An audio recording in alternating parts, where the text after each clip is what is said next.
Welcome to Talking in Stations. I'm Matterall. Tonight we're going to meet some pirates in high sec, gankers even. So we'll talk to them in just a second. I want to say that if you haven't already, please subscribe to TIS News. That's a mail list in-game. So open up your mail window. At the bottom left, you see a button that says Add Mailing List. And when you do, click on that. Add TIS News. 2 words. Okay, thanks. And that'll get you news every day, like a newspaper inside of EVE Online. Also, if you haven't visited talkinginstations.com lately, you should. We've redone the site. It's got a great search mechanism. You can zero in on any person, place, or thing that's happened in EVE Online in the last 5 years and see what our coverage was of that sort of stuff. And we have done some historic stuff from the deal that Sword Dragon signed. Well, we have his first reactions on audio. And we have the moment that GigX gets banned. That was also recorded on Talking in Stations the minute he finds out. So there's all kinds of historic stuff in that library. It's 4.5 years of audio and some articles and news that's in there for you. So check that out. Yes, phone app, not yet. Don't have a programmer yet, although I've had some interest. But that's it's under consideration. Love to have an app, especially with the amount of news that we're bringing to you every day now. So it seems like it would be a really cool thing to do. We'll think about it. Okay, let's get started. With me today is Gregorian. How's it going? I'm all right. How are you? Good. And it looks like you'll need to drag Pranav back up here. Oh, did he fall out? All right, I'll drag him back in. Yeah. So also with us today is Timerian. He's from the Imperium. How's it going, Timerian? I'm doing pretty well. My credentials, I guess, more in line with the piracy thing, is also as a member of, mainly as a member of Trent Industries and Held On and some other groups going back to Stratagem and some others. Yeah, and with us also is Pranav Singh. How are you doing? I'm doing pretty good. How are you doing? Good. How are you? Who are you with, Pranav? Pranav? I'm with, Pranav, you got it right. Pranav. Okay. Corporation-wise, I'm in Capital Fusion, same as Gurg here. And right now, Alliance-wise, I'm with Pandemic Horde. Okay. All right, cool. Okay, first story to cover, though, is yesterday, very dramatic. When we were finishing up the show, we had news that a Keepstar had been stolen. And we checked it out, and it was true. And we had Billy come on, and you guys who were here yesterday know all the stuff that happened in the second hour of yesterday's show. It was a big, long show of 2 hours. Well, we got information from Pittsburgh, who is the guy that actually nabbed it. And this is what he says. We, PanFam, were on a fleet in 1DQ. Brother Bob was FC. He's from NC. It started with the killing of an orca that warped to the gate T5Z. Then we had just killed the Goon Gate Camp, and Bubbles then started working on 1DQ jammers due to still not getting a Goon response. So in other words, I'm going to interrupt myself here. They're trying to get a response. They're killing some stuff. Kind of routine in that battle zone right now. Going back to the text here. So most of Pappy were formed up and joined us. Then Joey Zom, you'll remember Joey Zom, by the way, as one of the FCs that came out of Chemicals, I believe. And he switched over to NC. Into the Sinners Corporation, which is where Brother Bob's from, and Pittsburgh as well. So this is mostly like the US time zone FC corporation inside of NC. That's doing this. So it says newly flipped FC and King Time friend from Goons who joined NC. Okay, so that's Pittsburgh there. Here, continuing what he says. Let me get through this. I think he meant to say longtime friend instead of King Time friend. Yeah, looks like an autocorrect issue. Yeah, that's hilarious. I like King Time friend though. That sounds better to me. Alerted us that his stuff in K6 Keepstar had been asset safetied. So there's your alert. That's how they figured it out. We knew it was an anchoring, but unsure of the timer.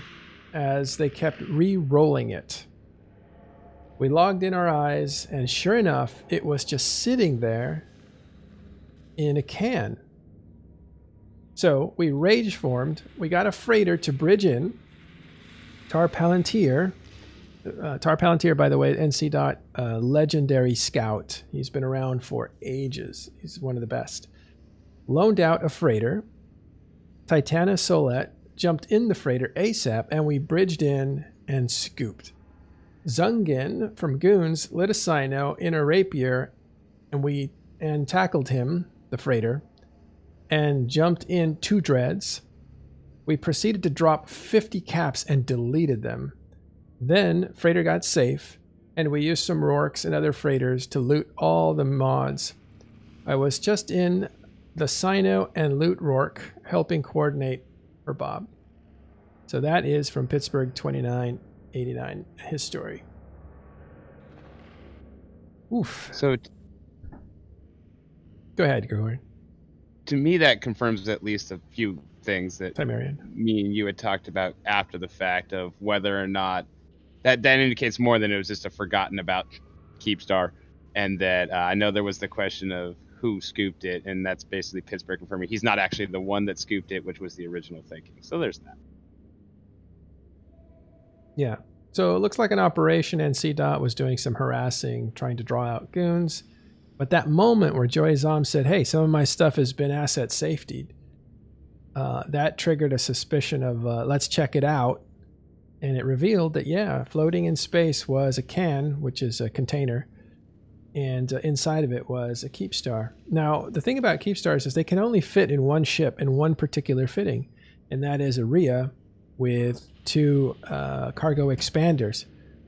That's the only thing that can fit a Keepstar. They're too big for anything else in the game. That includes jump freighters, that includes other freighters, that includes everything else. So you have to have a very particular ship in order to pick up a Keepstar.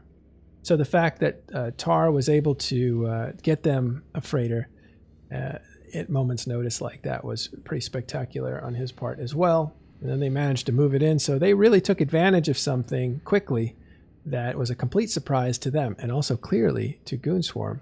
What was Goonswarm's messaging after this happened, by the way, Timerian? From my understanding, it was pretty much confirming that they just forgot about the Keepstar. I mean, it's an accident. It's a big whoopsie, but it's still a whoopsie. Everyone makes mistakes, right? Yeah, absolutely. Everybody makes mistakes. And whoever the guy was that was supposed to retime it or forgot about it will get the what they call the Manny treatment, which means constantly reminded that he screwed up. Although Manny, who didn't pay a SOV bill that led to the Battle of B-TAC-R, denies that he made a mistake still to this day. So that's what happened. There's some good comedy came out of this. We'll have a look at that. The hyper dunking of a Revenant, which is something that Goonswarm did earlier in the day, and then forgetting about a Keepstar timer, perfectly imbalanced as all things should. I don't think that the Revenant was the same day. I think that was the day before. The Revenant was on. Oh, it was a different day. No, but it's a hyper win, right? Something. The hyper dunk is a big win. So, Hateless, actually, join us, Hateless, if you can. I can see you out there. We're going to go over ESS changes in just a second. Here's an update of something that we brought up yesterday. We were getting some information that minerals on CC were actually changing, and there were some normal minerals, some like low-end minerals, like SPOD, basically, which generates a ton of tritanium, right? That's the mineral tritanium that you want, was starting to show up in moon mining belts that were created. And we were very suspicious of that because that would signal a very big change. And we thought that might be an indication that something's coming, like maybe a mineral adjustment. Well, we got to the bottom of it. We went to CC, TIS did, Sully, and he checked it out. And sure enough, the first indication was that Kenneth Feld said, nope, that's just bad mirroring. But we investigated that, and the mirroring happened very recently. But we did go investigate, and Kenneth was correct that it is not true. There are no new minerals in the moon stuff. So nothing is changing on the moon front or the mineral front, just in case anyone's looking at that sort of thing. How's it going, Hateless? It's going pretty good. Let me turn you up. You're a little quiet. All right, say that again. It's going pretty good. Right. All right.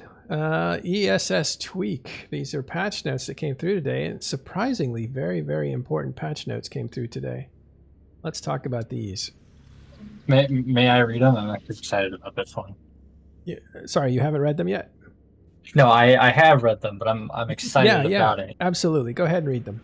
Okay, so the first change in the patch note is that the Black Friday tax haven is now over. The sales tax is back to normal. So that is, the market should normalize over the next couple weeks. And then game systems. The dynamic bounty system, or DBS parameters, have been adjusted. The equilibrium value, so where it stays at 0, or where it's naturally at without any differences, or without anything affecting it, is being changed from 115 to 135%. So if nobody's ratting in the system, over time it will come back to 135% of what base was before the ESS came in the system. And now the maximum output of it is now increased from 150 to 180%. And then the lastly, the recover to equilibrium rate for states below equilibrium value has been increased, making it easier for systems to recover. So if nothing happens in the system, after some intense ratting, it will come to equilibrium quicker, meaning that you can get back to your ratting sooner. This is a massive buff to ratters in the system. Also, the ESS parameter has been adjusted a little bit. The time required to hack the main bank has increased from 5 minutes to 6.5 minutes. So it's got an additional 1.5 minutes on the timer. And the auto payment timer was reduced from 3 hours to 2 hours, meaning that you don't have to protect your loot for 3 hours anymore. And then the radius from the ESS where you're allowed to cloak has been increased by 75 kilometers, bringing it to 150 kilometers. All other effects with the ESS remain the same. But that is a quick, super short rundown of it, but I think this is fantastic. This is great from the PvE side. The people that have been complaining that, oh no, we can't make ISK anymore, well, they just got a huge buff. And that's it. Yeah. This isn't necessarily a carrot for those people. Remember talking about the sticks and the carrots and how people are waiting for carrots? It's not a carrot, but it's a little less stick. I think this is a big carrot. Okay. Let's talk about the big difference here. What stands out to you? The equilibrium being higher. So if you rat really hard in the system, it will be higher, and then the fact that it returns back to that easier. So if you rat the DBS down to say 85 or 60%, it'll come back up a lot quicker. Okay. So it makes the systems much more farmable. Because that was taking a long time before, right? It's taking like days and days and days. Like. Yeah. Yeah. Okay. Yeah. So it's a lot better, and I think that's really good for what I've been saying since this came out is that when it first came out, a lot of the values were not set in stone. And this is a few of those knobs and dials that they can tune and adjust to make the behavior that they want. They want more people ratting. Maybe they don't, but they want people ratting to lure in the people that want to steal the ESSs. Which, if we get these dials right and we dial it in correctly, which this is just them dialing in the dials, then we will get more activity, and this is in the right direction because they've seen the data for the first couple weeks. Yeah, but this is awfully quick, right? It's been 2 weeks, and they're already making massive adjustments to basically give ratters more incentive to get out there. What do you think's happened to create this change so quickly? I think that the amount of ratters that stopped ratting has said, "Oh, hold on a second. We need to give them a carrot as well. We need to give them incentive." And since this came out, I've been saying that there, again, are knobs and dials that they can change because none of these numbers are hard. They can change them in the future. Oh, this is too much. They can dial it back. Or, oh, this isn't enough. They can buff it again. It's not like this is set in stone. They can adjust these rates. They can make them more pleasant for players. They want more people playing the game. Yeah. And I'm with Kenver here, who says the majority of Alliance I'm in stopped ratting because it wasn't making ISK even remotely close to what they made before, whether it was stolen or not. Yeah, well, this definitely makes the possibility for more S to be generated. So it's possible now for more, but you now have to defend it.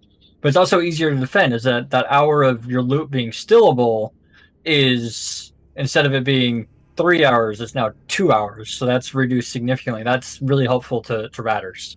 And the thing disables cloaking from a wider radius.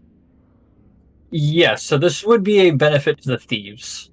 Because mostly people would cloak something in the ESS just outside the bubble to kill something that would try and come in there, or to kill something. So setting up traps for people coming in the ESS is why I do want to cloak something outside.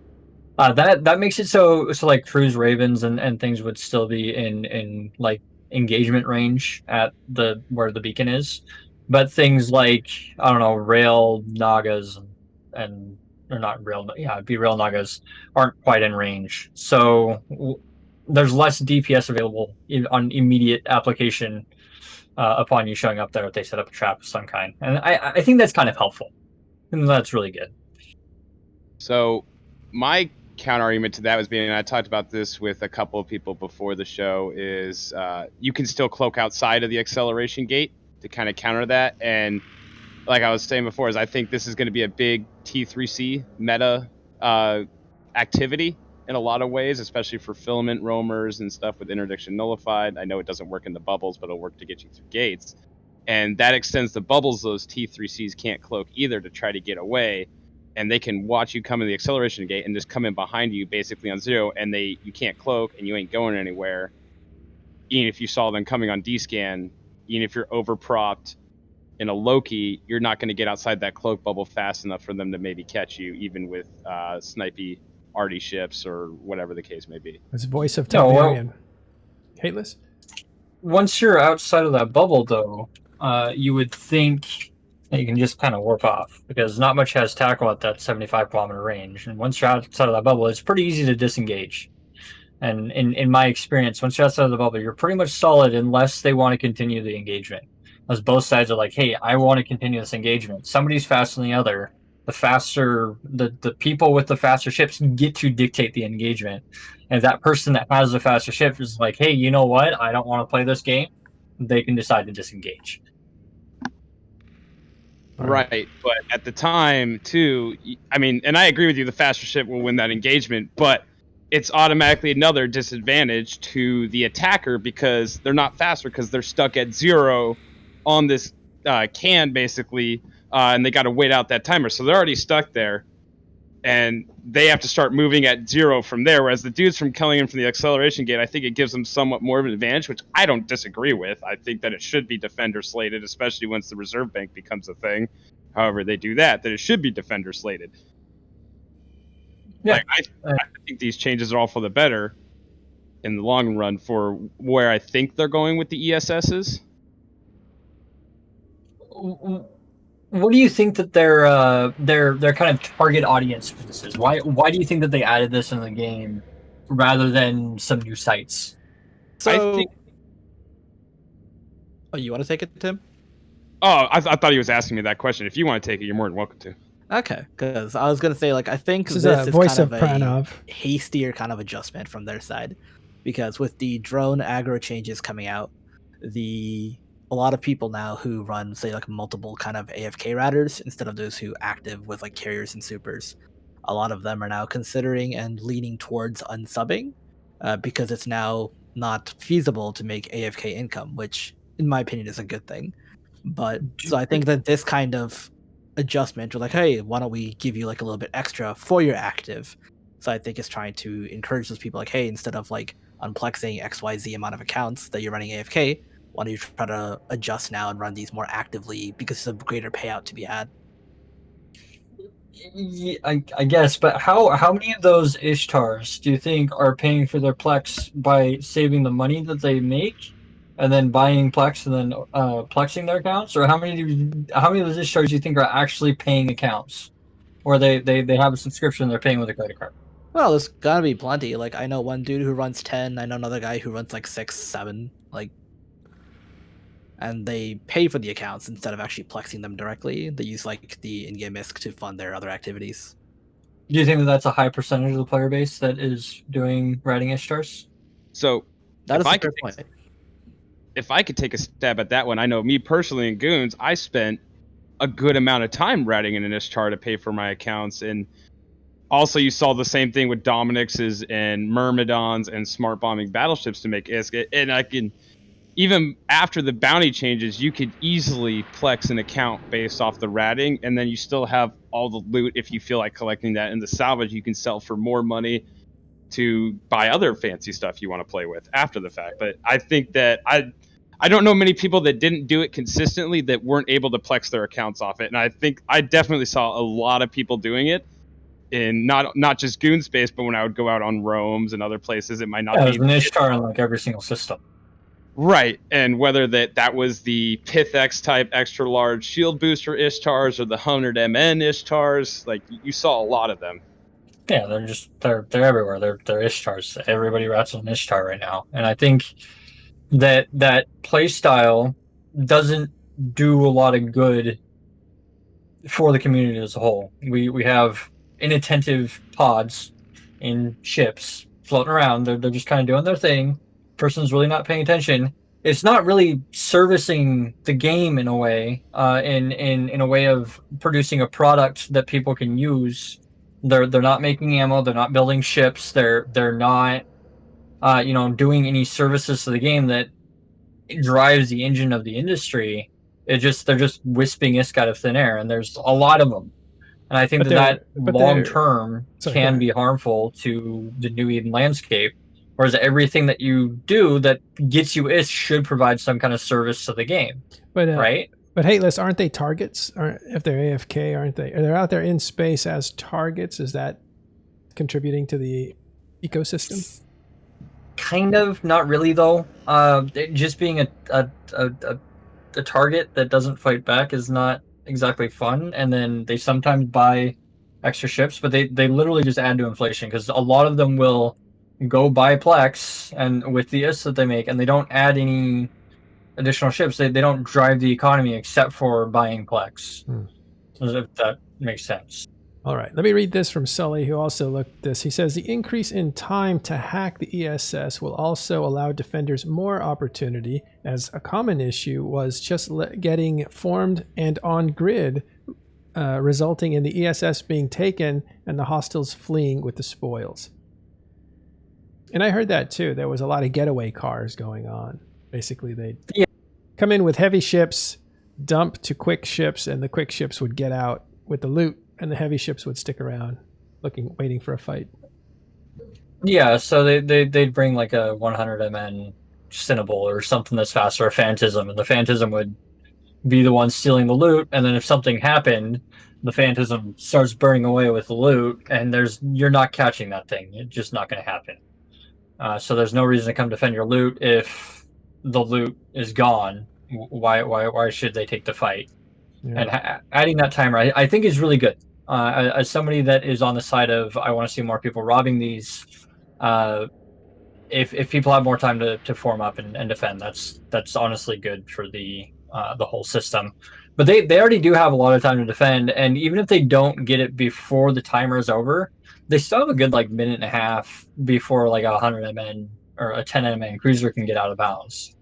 So I mean, it doesn't happen instantly already, but adding that extra minute and a half is valuable time for defenders. Got it. Okay, so let me look at this here. You notice we're looking at talkinginstations.com. This is what the website looks like right now. I'm going to go to the October Economic Report, and this is where we have some information on.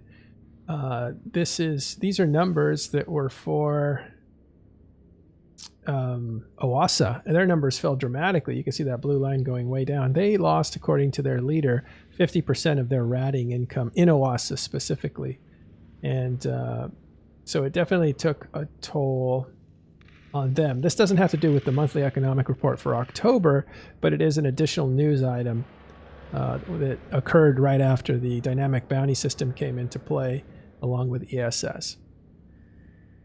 So I bring that point up because somebody had said earlier that a lot of people just stopped ratting in space, and so people weren't undocking, and so you have to incentivize that quickly. And I think that's why this happened so quickly, Hateless, because they didn't want to sideline miners, or sorry, ratters, too long, because they might go somewhere else, quit the game.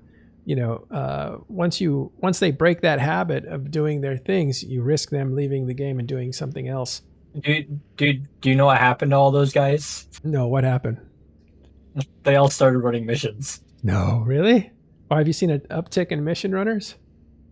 There's an insane uptick. There's about 30-40% more people running missions right now than there was before. It's kind of ridiculous, and they've been dumping LP markets. My income has been smashed by this. So they flooded your area of expertise. That's so interesting. Okay. Yes, they did.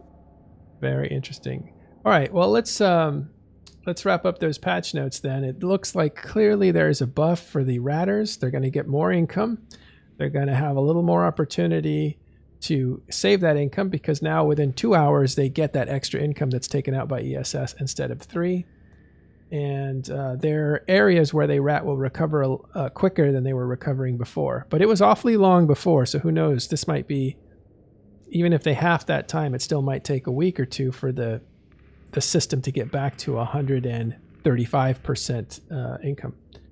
And for those that don't understand all these numbers that we're throwing around and what this means, you're going to have to take a special class on what the bounty system's like in nullsec. But essentially, go ahead. Can I boil it down really simple? Oh, yeah, so, please. You generally in nullsec, there's combat sites. You open up your probe scanner, they show up as anomalies, or it's referred to as anomaly routing. You go to an anomaly, you clear the anomaly, you go to another anomaly, you go to another anomaly, and you kind of chain these things together. And they generally respawn faster than you can clear them. So you just go from anomaly to anomaly, and you rat at them, and there's rats inside of each anomaly. You're killing them. They have bounties on them ranging from 10K all the way up to $1 million per round. And you just go around killing rats, and you get paid. And the payout is every 20 minutes. So they get ISK every 20 minutes on the mark. Every 20 minutes, that system pays out. And so you would take the amount that they make in that 20 minutes and multiply by 3, and that's how much ISK they make per hour. It's really easy to learn how to do. It's really easy to wrap your head around. Oh, I do this in this ship, and I get paid. It's simple. It's super simple, and it's really easy to get into. Okay, let's move over to HiSec and talk to our guest here. This is, you've already heard from him, Pranav, and he's from Horde SIG Crusader Beans. So many beans. Oh, this is going to be a fun discussion. Yeah, so let's get into it. Tell us what you do and a little bit about your background. So background-wise, well, I'll start there, I guess, and then I'll go forward just to get a narrative going. So background-wise, I originally was in HiSec, and what got me initially interested about like ganking and PvP was I actually used to be a HiSec miner myself with an Orca, and one day code popped me, and I'm like, okay, let's stop mining. Let's find something else to do. Got into PvP, found my way to Horde, and it was during my time in Cap F when I was rolling one of my goon ults that I went on a ganking SIG fleet, and just watching a bunch of ships warp in HiSec, suicide into like some random ship, murder the guy, steal his loot, and walk off. I'm like, that was a bit more of a thrill than I expected, so I wanted more of it. So it took about a month or so of my own kind of practice ganking before I started doing fleets of it with the rest of Horde, and we eventually got to the point where we were killing freighters and whatnot successfully enough that Horde directors asked me if I wanted to make a SIG. So we made Crusader Beans, and now we just murder things in HiSec all day. Well, whenever we're not on the warfront, at least. Cool. So the big question that people have is, normally when we discuss this topic, it very quickly goes to the same place, and that is you're killing new guys, driving them from the game. So tell us, what are your victims usually hauling, and do you know how long they've been playing the game just by looking at their equipment? So, sort of, is my answer to that question. I personally tend to hunt freighters and like blingy orcas carrying like 2 bill, 1 bill, like a large amount of ISK myself. The reason I go for freighters and bigger targets is because I tend to gank more for profit and if they're carrying more, it's a better looking kill mail. So I don't really hunt miners myself. Some of my other dudes, though, they'll typically hunt down like T1 frigates. Sorry, not T1 frigates. T1 indies, random people mining in like asteroid belts and stuff. And that is also, to a degree, it can be for profit, because you'll see like that one like autopiloting Macarial carrying like 23 bill worth of injectors, and that's always nice. But otherwise, if you're hunting like say miners and whatnot, you're not really after profit as much. You're more there kind of just waiting to get like the death threats and salt mail, and that's kind of like a pleasure on its own. A pleasure on its own. Okay, we'll come back to that. We'll come back to that. Didn't someone in the SIG get a Miasmos Quave Ultra recently? They did, yes. They got a what? Was what? It's a limited edition ship. Wow. Well, that's not a newbie then, right? Unless he just bought it with cash. I really doubt that. Okay, so you don't know who you're killing. Sometimes they drop good stuff. Sometimes they don't. How do you target? Well, actually, Go ahead. I tend to know what they're carrying, because you'll scan targets if they're like indies and whatnot in advance, so you're not wasting like 300 mil worth of catalyst killing like an empty freighter, for example. so tell me, one question that I have for you: if you don't scan a target, what are the odds that you're going to kill them? If I don't scan a target, pretty much none. Like if it's like, it depends. If it's like a DST, or if it's a subcap, I can pretty much murder it whenever I want without scanning. If it's a freighter, you have to scan it so you can figure out like, okay, what's this guy fitted with? What's the exact amount of DPS I need? Are there people here that are gonna try to like mess with my ganking? Those kinds of details. Yeah. So okay, so if you don't scan anything, you're not gonna just kill anybody at random. You're gonna scan them, see what's in their cargo, see what's on their ship, and then decide if you're gonna take them out or not. Yeah, exactly. Okay, makes sense. And what do you Like- look for in a target? So I look for a target. The main thing for me is how much are they carrying. So if I'm ganking with about 300 to 400 mil worth of ships, right? I want to have the target be at least 1.2 bill, because Loot Fairy tends to hate me, which is the meme that we have in my SIG. I tend to either get like a 30% drop. The last 2 weeks I've had like multiple 0-isk drops where the fittings, the cargo, Is that nothing specific? dropped at all. God, is that specific to you that you don't get good loot drops, or do you think that's? It is very specific to me. The rest of my guys get like, oh look, everything dropped. I'm from Asma. sure the law of average makes it pretty consistent. But you do notice, so one thing that's true about human beings in general, so they notice patterns where there aren't actually patterns, and you might see the pattern that you see bad loot drops, and you're like, oh, well, that's another one.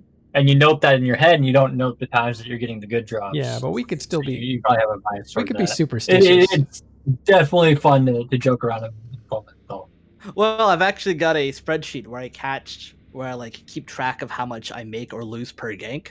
And so for the last 2.5 weeks, for example, with the exception of I think 1 or 2 ganks, every single thing I've killed has been like a several hundred million loss, and I'm like, all right. Wow. it was the roughest of streaks. You made more mining. Unironically. Yeah. So we're looking at your website, your YouTube channel here. You have a bunch of videos. What are these videos about? Different adventures, or? Pretty much. Like I've got a World War B series about like just cinematic shots of the war. The Crusader Beans salt farming one is just a little compilation of people sending us like hate mail. The newest one, December 1st, kind of shows off like what the ganking looks like. So if you wanted to like, if anyone clicks on it, they can see like me running 25 accounts. That's the December you are here kind of thing. Yeah, let's have a look. Yeah, at exactly. that. Do you have any rights issues on this one? I shouldn't. It's the most common of Christmas music, so public. Wow. So this is what you look like when you're playing, huh? Yeah. what program is that? That's Evo.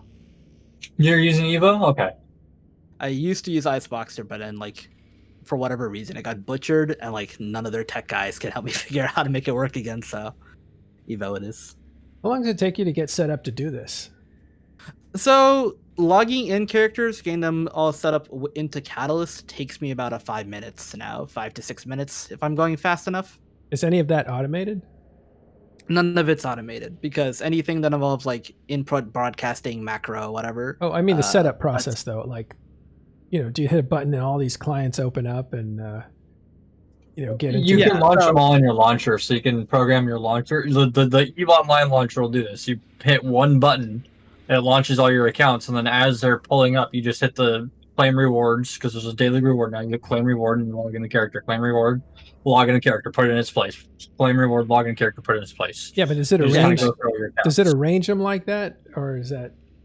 You can set up different launch groups, so there's little categories you can set. So I've got categories for like my miners, categories for my cloaky campers, support tunes, Talos tunes, etc. Yeah. So I just choose which group I need to launch. Got and it. then- I know what the launcher does. What I don't know is what the software does. What positions these clients, in a stack neatly like that? Is that you that does it, or is it? Yeah, so that's me. So every time they open up, I drag all them each one by one to the top left corner of my screen. Evo saves where you keep the mini previews. So I have like all my DPS on the right, and then, well, with the exception of 2, and then on the left, bottom left, is a bunch of support tunes. Wow. So like looters, pro morpers. Yeah, it's powerful software. It can do a lot of useful, helpful things, and it allows him to be like on his main account, he's doing his thing, and then he can quickly see what's going on all of his other accounts. Although he can't read anything, but Yeah, but Yeah, it's it works out usually- well. So this sounds pretty good. It sounds like skeet shooting, right? Because these clay pigeons aren't, I'm talking about the freighters here, they're not able to take evasive action or to fight back. So the question I saw come up earlier is, I mean, what's it feel like to kill a defenseless creature? I'll be honest, it feels pretty good. Mainly because in this case, right, we try to educate them. So every time we kill like a freighter or whoever it is, we send them like a little mail with some tips on like how not to die next time. So like freighters, for example, will say, hey, if you just +1 yourself with a scout, or if you only have one account, undock in a pod, go check Udema, check local. Like it's pretty easy to see like, oh, are there gankers in system or not? If there are, maybe Well- wait till they pass by. If there aren't, then just yeet through. The thing with that is like, especially now, because a while back bumping got nerfed to the ground, where you can only bump someone for 2 minutes and they insta warp. Is it Whereas 2 or before- 3? it's 3. So it's effectively 3 minutes, but we call it 2 minutes to be safe, and I'll explain why in a second. Well, there's margin for error, and you can make a mistake and all that good chats. But Yeah. it's, So you can't just like say bump someone and they for like 30 minutes while forming all your guys up. You have to now be like actively camping in system, which is good because active gameplay instead of AFK is always like the better way to go about it. And that also means, however, by the contrast, if you're hauling, you'll know if there's gankers in system and you can prepare for it. Well, also, people used to get bumped for a long time, so they would they would be there tortured because they couldn't save themselves. They might be able to call help, but normally no. And so you're sitting there just torturing the guy, watching his ship helplessly bob around until the predators come to kill him, and that had to be pretty bad. Anyway, yeah, the only way to pull that off now, which we can sort of do, is you bump a guy and then every 2 minutes essentially you warp another tune down and you scram him, and that'll reset the timer essentially. But so every 2 minutes you've got to feed a ship screaming the guy to hold him if you're trying to rage log on, which is a lot harder than it sounds, because So they can it just takes one bad align and they just warp off. so you would only do that for high price targets or something? Pretty much. Yeah. Like we once held down a 10 bill provi that we saw while we were trying to log in for about 17 minutes. We got beaten to the kill though, because Kushin actually logged into Udema with his bombers and murked the guy. Okay. Fusion is, if you're not familiar, the most prolific suicide ganker in Goon Swarm. Right. All well, right. he's known for suicide ganking throughout the community. Are you guys? Yeah, he's very So you're a Horde suicide ganker, and he's a goon. Or do you guys get along? Like, do you meet? we get along well enough. Like gankers tend not to mess with their gankers because Eve's already kind of like a niche game as it is, and ganking's even more niche gameplay wise. You don't really make a lot of friends doing it. So ganking community wise, we're all more or less chill with each other. I see. So it's almost Like like we sports. It's sportsman-like. You let them fish in their fishing area. And, Yeah, exactly. Well, the fishing area is Udama. It used to be Nyarsha too, which is where we used to gank, and Koda and Goons tended to gank more in Udema. And then when Nyarsha fell, I'm like, all right, time to pack up and move. So closer neighborhood makes us all friends. Different fishing holes. So what are the good ganking systems now for you? Udama. Udama's the best one without exception. Savala, which is right next door, is pretty good because most people don't expect to be ganked outside of a 0.5. I tried ganking some Pravi JFs in Mista because when they were disbanding, a lot of their JFs were going into Karam, which is next door. But because I had like one system logged in, I had like one of my tunes just logged in, keeping an eye on JF traffic, which was good on my neutral alt when I was watching it. But as soon as I logged in like any of my mains, like there not a single JF moved in for like 6 hours. I'm like, okay, this isn't gonna work.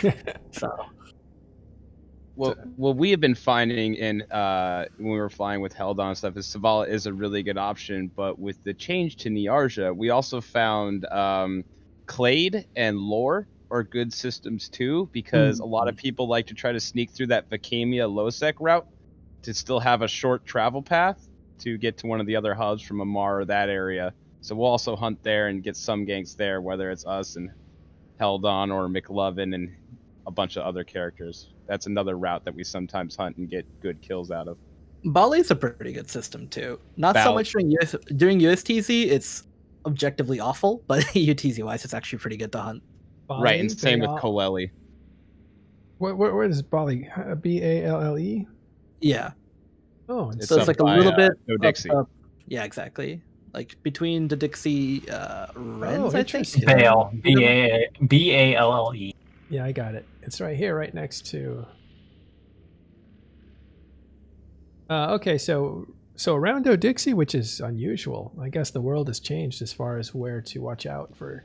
I believe you have to go through that system as well, and that's kind of closer to Heck. It's closer to Heck and the Dixie, and if you want to get through, so you have to go through Bale half the time. If you're going from the Dixie, you have to go through Bale, then Udema if you want to make your way to Cheetah. So it's like a choke point that's a little bit higher up the path. Right, Okay. and we've also done it in Duan's next door because that is another kind of choke point in a way too. Yep. Duan's is right up here. So it looks like you can see the color variation here is how many jumps per 24 hours.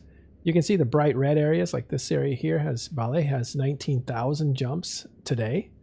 And clearly that's where you're going to see traffic, and that's where you're going to want to position yourself to take out freighters. I imagine you look at this map and say, where are people traveling?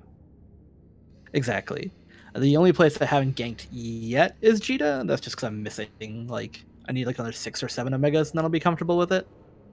Why is that? Because you need, the higher the sex status, you need more DPS. What's the response time? You got another response times off the top of your head? For Jita, I'll need to double check. I don't actually remember right off the top of my head, unfortunately.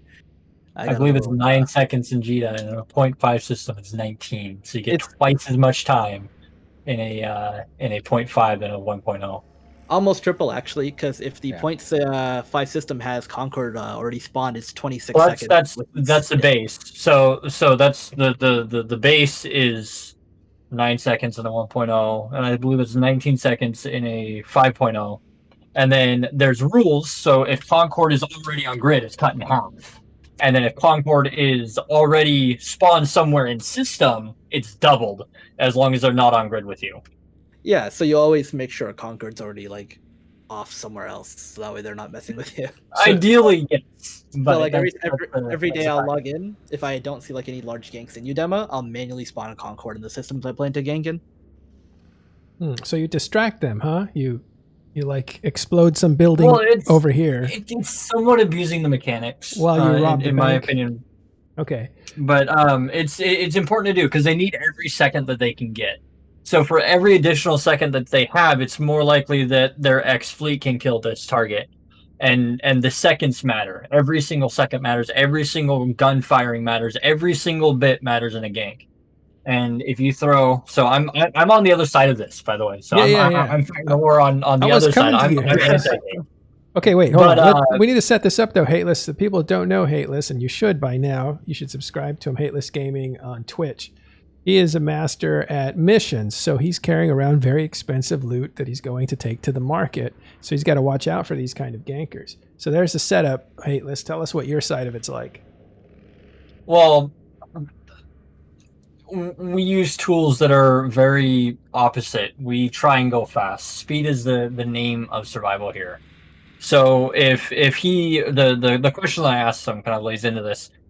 If you scan a target, if you get scanned by a ganker, it's time to worry. That's when it's time to worry. So if say Pranav scans you, it's time to worry. You might not want to go through that next jump. You might want to go dock up and wait a second, or get a web alt, or get something to speed you up.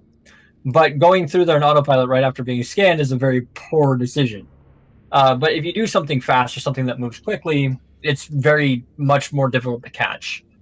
Speed is the number one thing that will protect you in a gank, and then also any little thing you can do. Like I was saying, every single ship matters. Every single second matters. Anything that you can do to buy yourself additional time, buy yourself an additional second, kill one of the gankers, get reps coming in on you. Anything that you can do that can offset that balance can be enough to save you. It depends on the gank, and it depends on the ganker, of course. But these are calculated attacks that happen. The gankers will calculate exactly what they need to kill you and bring just that, because that's how they make money. It also assumes, though. Oh, sorry, go ahead. Sorry, just real quick clarification question from Bewilder. How do you know you're being scanned? There's a pretty animation and an awesome sound that plays. So if you ever seen those autothesians sitting on a gate just scanning crap, they have like a white laser that comes off of them and scans down the object. The people do the same thing. So the little ibis or whatever will be sitting on the gate, and then you'll just see a little white beam go from the ibis to your ship, and then it'll just kind of go down your ship, and that's it. And then you also get a sound with it. So you have audio enabled in the game. You'll hear it too. There's an audio sound. It goes like boom.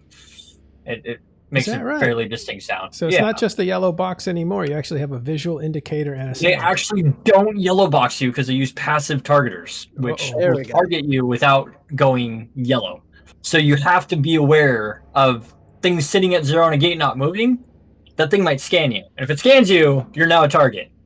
Okay, hold on. Then I screwed up. I said, yes, yellow box in stream. So please don't look at that. Interesting. If you're on the yellow box alone, you're probably already dead, to be fair. Yeah.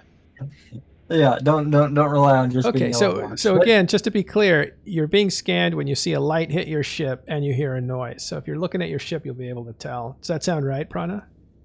It does. The thing with that, though, is like, I wouldn't say most people, but like a lot of people that are kind of just zoning out, moving stuff in their haulers, like they don't really have attention. They don't have sound on. They probably have low graphics, so they're not even looking, or they're not even looking at their monitor. Maybe they're like on Netflix or just YouTube watching something, hitting jump every time they like see their screen stop moving for a little bit. Like most people aren't particularly attentive. So when we give the feedback that I referred to earlier, right? Like some people tend to take it one or two ways. Either like they're like, okay, yeah, that's my mistake, learn something new every day. Those people, we actually ask if they were interested in joining Horde and learning more on how to survive and maybe get into the ganking content themselves. But whereas those who tend to send us more along like the hate mail, the death threats and stuff, we're like, all right, we'll leave this guy be, but rinse this person, see how much more salt you can keep getting. Like we've got a salt channel where we just keep a nice compilation of all the messages we get, and it's pretty I like your original there because it feels like it's a karate school that sends out their guys to beat up guys, and they say, hey, you want to learn how to defend yourself? Come join this dojo.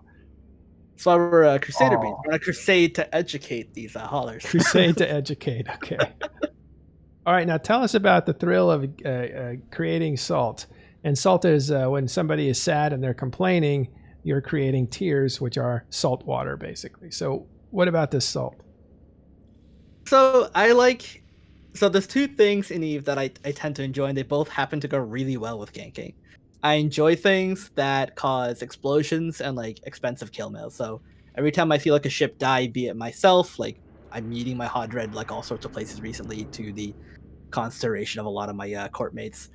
When things die, whether it be my ship or someone else's, I just kind of enjoy it because it's a nice, pretty sight. That's what I like about Eve. It's just spaceships blowing up and killing each other. And I like things that cause a reaction or some sort of emotional response. So when people are upset or angry, or if they're happy, it depends. It can vary. If they're happy, I enjoy it. because like they're taking they're taking in good stride and we're getting a nice conversation out of it. If they're particularly salty, I enjoy it on the other hand as much because like okay, I created some content today and I created a visceral emotional response. And if they continue to, I tend not to. I'm trying to think of how to properly phrase this. I don't know if there's the right way to say this here or not. Give me a second. I want to break TOS. I tend not to bully the person that we end up killing, but I will try to be like fakely polite if they're like extra salty to see if I can get just a bit more emotion out of it. And I don't know. I enjoy the fact that I can perform actions that get people to send me death threats. It's like a weird kind of satisfaction you get out of it. That is strange. Wonder what's going on there. But it's not unusual. There's a lot of gankers. What do you say to the people who say, look, ganking has to stop? It's really, there's no utility for it. High sec should be a place where more commerce can happen and people can have more security in knowing that what they're doing is going to work. So I am. I mean, don't carry 1 billion ISK in a T1 hauler, guys. Come. So I'd say I'm actually great for the free market because I am creating demand. So my ships are dying because they're suicide ganking. So now some producer out there, like it's like my producers, we have people in the sake that make them for us. And they're making ISK now because they're able to provide us ships to make. And then the people who get their freighters killed, well, those freighters got to be replaced by somebody. So someone out there who's making freighters is like, oh, there's a consistent demand for it. Plus, I'd say like we help inflation, you know. ISK is dying and disappearing every time, especially if loot drop says like no to us. So, right. So you see yourself as kind of a balancing part of nature inside the game. Yeah, exactly. If every time like forests, sometimes you got to burn down some trees. That's what gankers are. Tree burners. I would agree with that too, and that especially came about after the war deck changes so long ago that we so regret and miss the old war deck styles. That once if you don't want to have a structure and you just want to move freighters from station to station making money, unless you're being ganked, there's no stopgap to you whatsoever. Right. So what's the to one? To be fair, like yeah, you have to make it worth. You have to be worth killing to be ganked. Like it's not realistically, it's not hard not dying in a freighter because most people like the really responsible ones fit like max tank and tend to have like under a bill or so in cargo, and I'm like, okay, I'm not gonna bother. Like that's a waste of my time to try and kill. Just not worth killing. Yeah, just wait for someone else that's like squishier and like loaded with like 6 bill or something. Like I killed an obelisk the other day that was carrying about 2.7 bill, and the guy was triple expanded. I'm like, oh, this is a freebie. All right, that's a nice juicy target. Now, one other question: if the freighter has 3 reinforced bulkheads, how much has to be in the cargo for you to say, hey, you know what, I'm going to kill this thing?